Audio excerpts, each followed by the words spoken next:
Hare Krishna. Hoy para Cultura Bhakti voy a hacer un pequeño resumen del tercer canto del Srimad Bhagavatam, de los capítulos 13 al 19.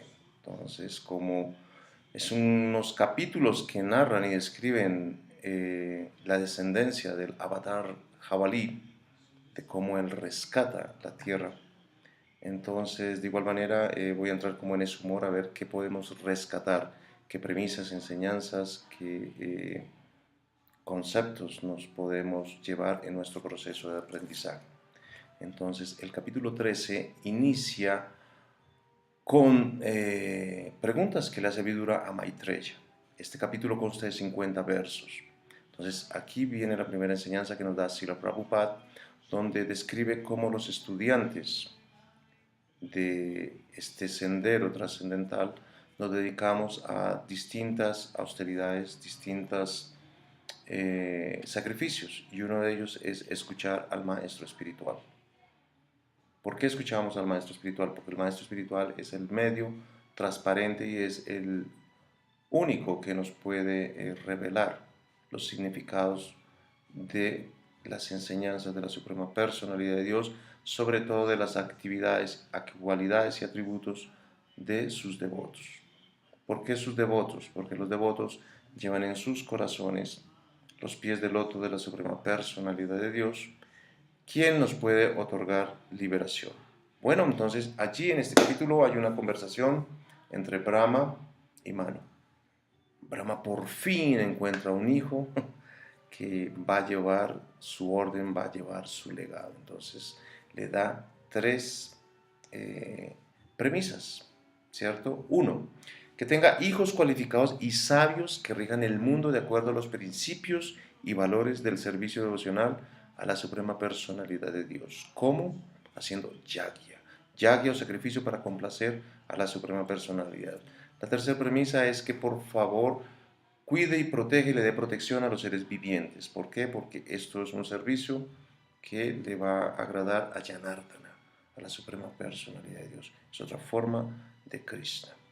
Entonces, bueno, ellos tienen una conversación muy iluminadora de cómo los hijos deseados complacen y satisfacen a los padres, y esto también es aceptado por la personalidad de Dios, y nos dice que esto en realidad es nuestra misión y propósito de vida, porque nosotros nacimos y el propósito de nuestra vida es para complacer a Krishna. Entonces, bueno, sin ninguna objeción, Manu acepta esa tarea de poblar el mundo. Por eso se dice que Manu es el padre de la humanidad. Entonces le hace la pregunta poderosa: ¿dónde voy a residir? ¿Dónde van a residir los seres que provienen de mí? Oh, muchachos, tremenda sorpresa. Brahma había tenido un lapsus, se había sumergido en su creación, y sí, hay un descuido. Brahma también se descuida y la tierra cayó a las profundidades del océano Garbhodaka. Entonces, no hay más remedio. Él dice, esta es una tarea para la Suprema Personalidad de Dios. Él comienza a meditar en la Suprema Personalidad de Dios, y de una de las ventanas de sus fosas nasales surge del tamaño de la parte superior de un pulgar un jabalí.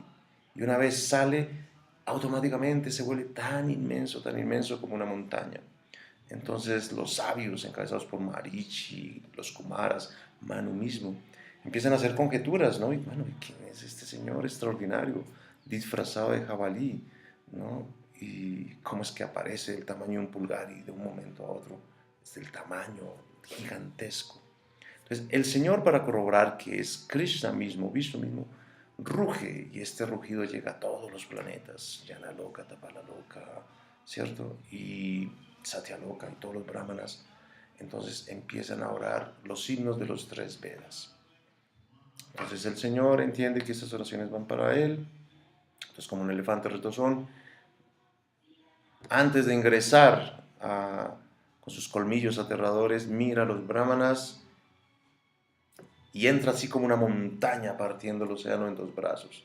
Entonces el aire y el océano temerosos le dicen, por favor, Señor, no nos parta, danos tu protección. Entonces en este capítulo, pues bueno, no describen mucho cómo el avatar jabalí mata a Iran Jackson. Lo que sí hay que rescatar de esto es cómo los himnos de los brahmanas describen que el Señor en la forma de jabalí es la personificación del sacrificio.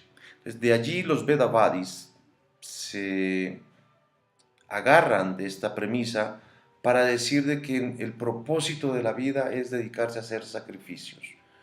Por eso es tan importante escuchar al maestro espiritual, porque Prabhupada nos elucida. Por ejemplo, ¿qué dicen los adoradores de los sacrificios védicos? Se dice que uno debe realizar Agnistoma, Atiagnistoma, Utasodasi, Vayapeya, Atiratra y Apnoriam. Todo eso para estar en contacto con la Suprema Personalidad de Dios. Prabhupada nos suaviza el camino, nos suaviza el sendero y nos dice, mire, toda entidad viviente que se dedique a aplicar uno, dos o tres o todos los 9 procesos del servicio devocional ya está en contacto con la Suprema Personalidad de Dios, es decir, ya está realizando estos sacrificios. ¿Qué significa esto? Significa que si uno escucha, canta, recuerda, adora, sirve a la Suprema Personalidad de Dios o a través de sus devotos, uno no necesita estar viviendo rituales, porque bueno, hay rituales que nos elevan y hay rituales que optimizan nuestra vida. Asimismo, hay rituales que empiezan a degradarnos, a degradar nuestra salud, nuestra fortuna, nuestras relaciones, ¿cierto? Entonces, nosotros podemos sacar una premisa muy buena de esta parte de los rituales que glorifican a la Suprema Personalidad de Dios. ¿Cuáles rituales nos convienen a nosotros para mantener en constante contacto con Krishna? La premisa de estos rituales es nunca olvidar a Krishna, siempre recordar a Krishna. Entonces, este capítulo concluye con que si uno escucha acerca de este avatar, uno se libera del océano de la lamentación. Entonces, el capítulo 14 se titula Diti queda embarazada, ¿verdad? Este capítulo consta de 51 versos. Bueno, aquí esto se explica cómo Diti ya se sentía pobre porque sus coesposas, 12, Kasyapa está casado con 13 esposas, Diti es la número 13, sus 12 esposas ya tenían hijos, así que en Oriente eso es una fortuna tener un hijo. Entonces ella se sentía pobre porque no tenía hijos, entonces de esta manera presiona a Kasyapa para que por favor a través del acto sexual ella logre su propósito. ¿Qué yo puedo rescatar? ¿Qué yo puedo aprender de este pasatiempo? Que normalmente las personas que nos volvemos, hacemos un propósito, nos ponemos una meta, nos olvidamos del proceso, nos olvidamos del sendero, no vivimos el sendero. Entonces por ese propósito, por esa meta, cometemos muchos errores, cometemos muchas famas, atropellamos, bueno, hacemos un montón de actos inapropiados, como los que hizo Diti, de prácticamente acosar a su esposo en un momento inapropiado, cuando el señor Shiva pasa con toda su parafernalia. Kasyapa también nos da otras enseñanzas, que el ashram de casados nosotros nos blindamos, cosa que los vanaprastas, los sanyasis y los brahmacharis no. Eso es un beneficio que tenemos nosotros los casados. Entonces, otra premisa que nos da es que nosotros, los casados, o sea, hacemos como un fortín, ¿cierto? Porque tenemos cierto permiso, cierta licencia que no tienen ni los brahmacharis, ni los vanaprastas, ni los sannyasis. Otra premisa que nos da Srila Prabhupada aquí es que el señor Shiva es Mahadev. El señor Shiva otorga algo muy misericordioso. Prabhupada aquí nos describe en estos significados que hay 2 tipos de suicidios. Uno que comete el suicidio físico, es decir, se suicida, se quita el cuerpo físico. Y el otro es el suicidio espiritual. ¿Qué es el suicidio espiritual? Es aceptar filosofías o ideologías o doctrinas que nos quitan nuestra identidad, nuestra personalidad, nuestro sello. Nosotros somos almas individuales, tenemos nuestro propio ADN y si nosotros renunciamos a eso, rechazamos, nos queremos fundir, practicamos esa filosofía de que todo es uno, prácticamente estamos cometiendo un acto inapropiado muy grave que se llama suicidio, suicidio espiritual. Entonces, el Señor Shiva es tan misericordioso para aquellas personas que cometieron ese suicidio físico, ¿cierto? Es una falta muy grave. Él, a estas mujeres que no tienen esos rituales, esas consideración de los tiempos, lugares y circunstancias, entonces esas personas que no tienen cuerpo físico, Él las coloca allí y les da otra oportunidad. Va a ser más difícil, va a ser más complicado, sin embargo, bueno, Diti, arrepentida por este acto, ya le pide el favor a su esposo que por favor interceda ante el Señor Shiva para que no le mate su embrión. Entonces ahí Prabhupada uno concluye que Kasyapa era impersonalista, adorador de Shiva. ¿Por qué? Porque no asume su responsabilidad. Se la lanza toda a Diti. Le dice, bueno, tú eres una insensata. Primero la glorifica y después de que cometen el acto, bueno, viene, lanza en ristre contra Diti. Le dice, bueno, vas a tener 2 hijos que van a causarle mucho dolor y sufrimiento a las mujeres, no van a mostrar misericordia con las mujeres. Bueno, una serie de acontecimientos que prácticamente le dice vas a tener hijos arrogantes, van a ser una constante lamentación en los 3 mundos, matarán seres vivos sin ninguna razón, torturarán a las mujeres, enfurecerán a grandes almas. Y bueno, Diti ya está viendo eso color de hormiga porque decía, bueno, eso es grave, o sea, enfurecer a grandes almas, eso era lo que más le preocupaba a Diti. Sin embargo, también Kasyapa decreta, bueno, la parte positiva de esta noticia es que van a ser matados por la suprema personalidad de Dios. Y antes de ser matados, tú vas a tener un nieto que se va a llamar Prahlad Maharaj, que su fama y gloria va a crecer así como la personalidad de Dios, ¿cierto? Muy bien, entonces allí empieza el capítulo número 15. El capítulo número 15 es la descripción del reino de Dios. Este capítulo también consta de 50 versos, ¿cierto? Entonces, Diti, al escuchar que sus hijos van a ser una gran perturbación, ella hace todos los arreglos a su medida para conservar el semen de su esposo durante 100 años. Esto causó trastornos en todas las direcciones, ¿no? Es como cuando uno está en una gran ciudad y uno tiene que pagar servicios de luz, agua, teléfono, ¿no? Y de un momento a otro a uno le cortan los servicios. Entonces, esto que hace Diti ocasiona un trastorno, un apagón eléctrico en todo el universo. Entonces los semidioses no podían hacer sus respectivos rituales, respectivas oraciones a la suprema personalidad de Dios. Entonces van donde Brahma y le dicen, bueno, Brahma, ¿qué está ocurriendo acá? ¿Qué ocurre? Porque nosotros estamos cumpliendo con nuestros deberes. ¿Por qué el sol y la luna se están apagando? ¿Qué está ocurriendo? ¿Verdad? Entonces Brahma, que conoce el pasado, el presente y el futuro, entonces se le dice, bueno, ¿se acuerdan ustedes de Sanaka, Sanata, Sananda, Sanat Kumara, estos hijos míos que tienen esa virtud y ese beneficio de viajar tanto por los planetas materiales como los planetas espirituales? Bueno, en cierta ocasión ellos decidieron ir a los planetas espirituales, a Vaikunta. Entonces allí ellos atraviesan las 6 puertas y en la 7ª puerta son bloqueados por los porteros, ¿cierto? Entonces allí se describe en las características de los planetas Vaikuntas. Algo que llama mucho la atención es, bueno, son naves en lapislázuli, en esmeraldas, en oro. Todos se dedican a glorificar y a expandir y a narrar los atributos y cualidades de su Señor, de Krishna, de la suprema personalidad de Dios. Narran allí cómo las mujeres tienen narinas respingonas, sus caras son hermosas, bellas, así como una luna nueva, una luna llena, porque son besados por los labios de la suprema personalidad de Dios. Entonces sus caderas son anchas, su cintura pequeña, el tintinar de las campanas. Algo importante que hay que resaltar aquí es que ellos no le dan importancia a las ropas, o sea, esa tendencia fashion, ¿no?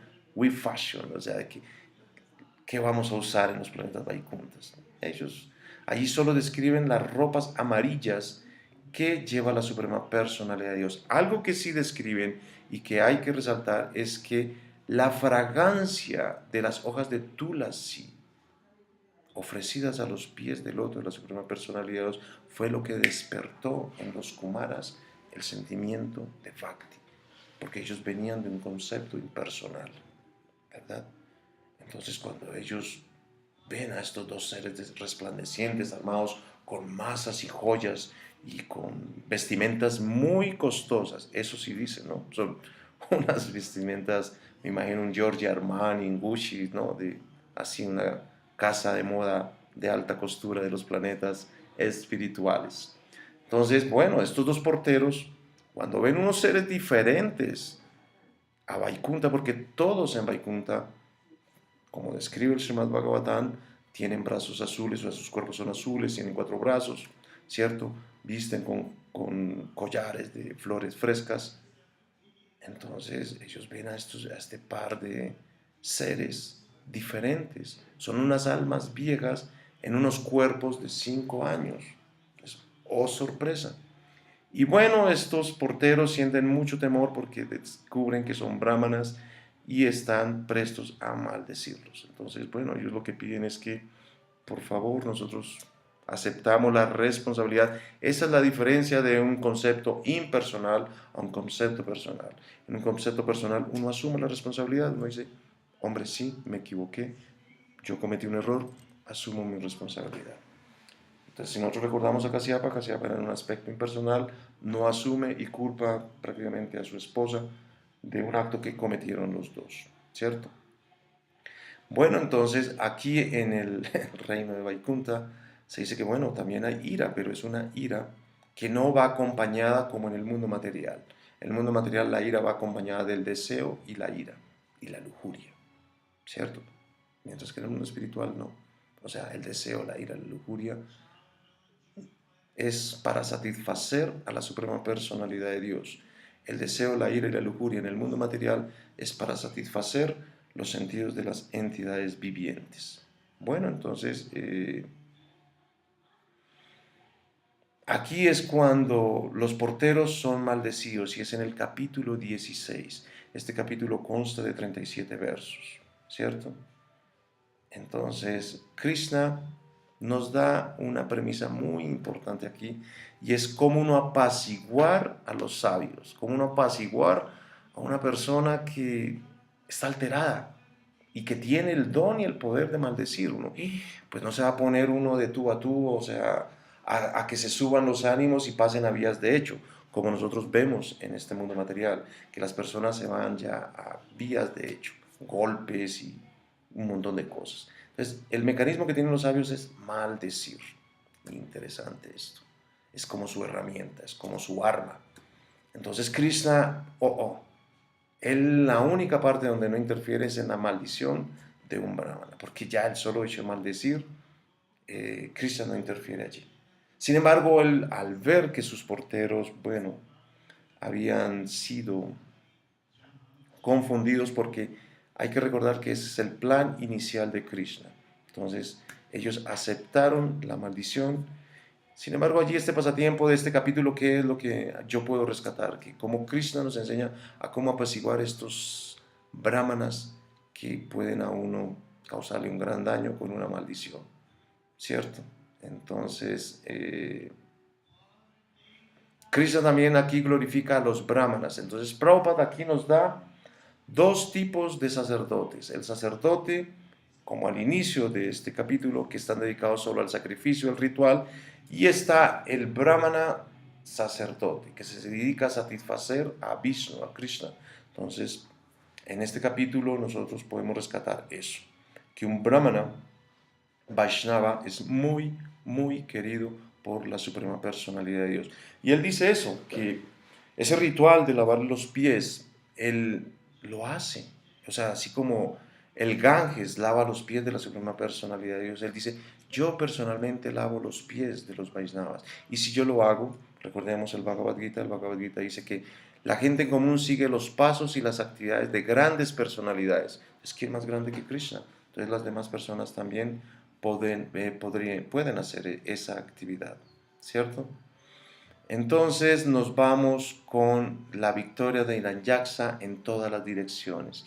Este capítulo consta de 37 versos. Aquí describen cómo Hiranyaksa pues empieza a cumplir lo que dice Kasyapa, se vuelve arrogante, es una persona belicosa, competitiva, en el mal sentido de la palabra, porque hay una competencia sana, hay una competencia que eleva, que eh, convoca. En cambio, este señor, bueno, se va incluso a las profundidades de los océanos. Es como ahorita, en este momento, ocurrió un eclipse solar, entonces se dice que estos hechos que acontecen van a traer transformaciones poco favorables para los lugares o sitios donde ocurre este eclipse.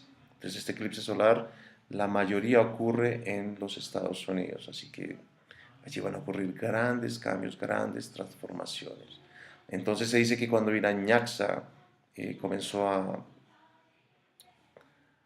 expandirse y a expandir todas sus victorias, entonces se dice que planetas malévolos como Saturno y como Marte, Rahu, Ketu, ¿cierto? Entonces comenzaron a disminuir los planetas de las luces de los planetas favorables. Bueno, esto es más o menos lo que nosotros podemos rescatar de este capítulo. Ya en el capítulo 18 es la batalla del avatar jabalí con Hiranyaksa. Esto consta de 28 textos, ¿cierto? Entonces Varuna eh, le dice, bueno, tú vas a tener un excelente contrincante. Yo ya estoy muy viejo, yo ya estoy pensionado, yo ya estoy eh, fuera de línea, ¿no? O sea, no estoy así tan competitivo. Y Narada Muni le dice, Narada Muni aquí es como el carbonero, ¿no? Le dice, hey, mira, puedes dirigirte allí, ¿sabes dónde encontrar a la Suprema Personalidad de Dios? Mira, yo te digo, si tu GPS no funciona, yo te digo dónde funciona, ¿no? Entonces, ya el capítulo 19 es la muerte de Hiranyaksa. Este capítulo consta de 38 versos y allí empiezan a narrar la contienda. Esta contienda eh, nos explican cómo los sabios, sí, aparentemente hay muchas dificultades ya al final del combate, ¿cierto? Hay aparentemente Vishnu en la forma de jabalí empieza a tener problemas para matar a este Hiranyaksa y los semidioses empiezan a orarle y decirle, bueno señor, por favor no juegue más con ese señor porque ya va a entrar una hora donde él va a ser muy poderoso, ¿cierto? Entonces, bueno, lo que hay que rescatar de este capítulo es que así como Hiranyaksa empezó a hacer unos trucos de magia, ¿no? De aparecer brujas, un montón de espectáculos poco favorables. Nosotros en nuestro camino, en nuestro sendero, también vamos a encontrar una serie de dificultades, de conflictos, de personas poco favorables para nuestros propósitos de servir a Krishna. Entonces uno lo que tiene que hacer es refugiarse en Krishna para que estos obstáculos desaparezcan. O sea, salgan de nuestro sendero y nosotros podamos complacer a Krishna, a Vishnu. Bueno, esto es lo que yo puedo rescatar de estos capítulos. Gracias y cualquier inquietud, estamos para servir. Hare Krishna.